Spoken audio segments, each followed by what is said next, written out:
ಕಾರವಾರ ನಗರಸಭೆಯ ಉದ್ಯಾನವನದಲ್ಲಿ ಬಿಜೆಪಿ ವತಿಯಿಂದ ಶಿವಾಜಿ ಜಯಂತಿಯನ್ನು ಆಚರಿಸಲಾಯಿತು. ಶಿವಾಜಿ ಮಹಾರಾಜರ ಪುತ್ಥಳಿಗೆ ಬಿಜೆಪಿ ರಾಜ್ಯ ಉಪಾಧ್ಯಕ್ಷೆ ರೂಪಾಲಿ ನಾಯ್ಕ ಅವರು ಪುಷ್ಪಮಾಲೆ ಹಾಕುವ ಮೂಲಕ ಕಾರ್ಯಕ್ರಮಕ್ಕೆ ಚಾಲನೆ ನೀಡಿದರು. ನಂತರ ಮಾತನಾಡಿದ ಅವರು, ಶಿವಾಜಿ ಮಹಾರಾಜರು ಹಿಂದೂ ಸಾಮ್ರಾಜ್ಯ ಸ್ಥಾಪನೆಗೆ ಕಷ್ಟಪಟ್ಟು ಹೋರಾಟ ನಡೆಸಿ ತಮ್ಮ ಪ್ರಾಣವನ್ನೇ ತ್ಯಾಗ ಮಾಡಲು ಸಿದ್ಧರಿದ್ದರು. ಅವರು ತಂದೆ ತಾಯಿ ಗುರುಗಳು ಹೇಳಿಕೊಟ್ಟ ಮಾತಿನಂತೆ ನಡೆಯುತ್ತಿದ್ದರು ಎಂದರು. ನಗರ ಮಂಡಳ ಅಧ್ಯಕ್ಷರಾದ ನಾಗೇಶ್ ಕುರ್ಡೇಕರ್, ರಾಜ್ಯ ಪ್ರಕೋಷ್ಠ ಸದಸ್ಯ ಸುನಿಲ್ ಸೋನಿ, ನಗರಸಭಾಧ್ಯಕ್ಷ ರವಿರಾಜ್ ಅಂಕೋಲೇಕರ್, ಸ್ಥಾಯಿ ಸಮಿತಿ ಅಧ್ಯಕ್ಷೆ ಮಾಲಾ ಹುಲಸ್ವಾರ್ ಮುಂತಾದವರಿದ್ದರು.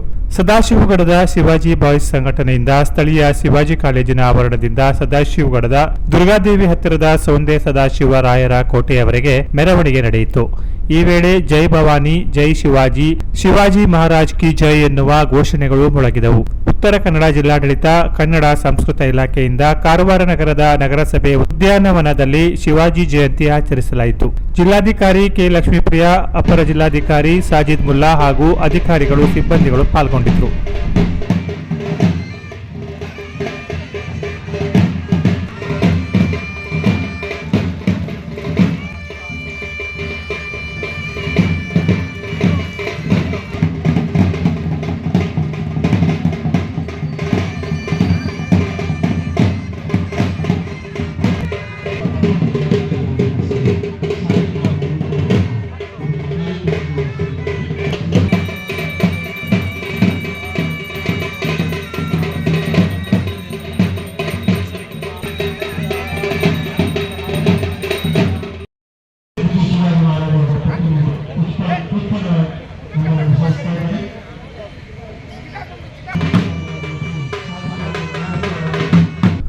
Canara plus news Karwar.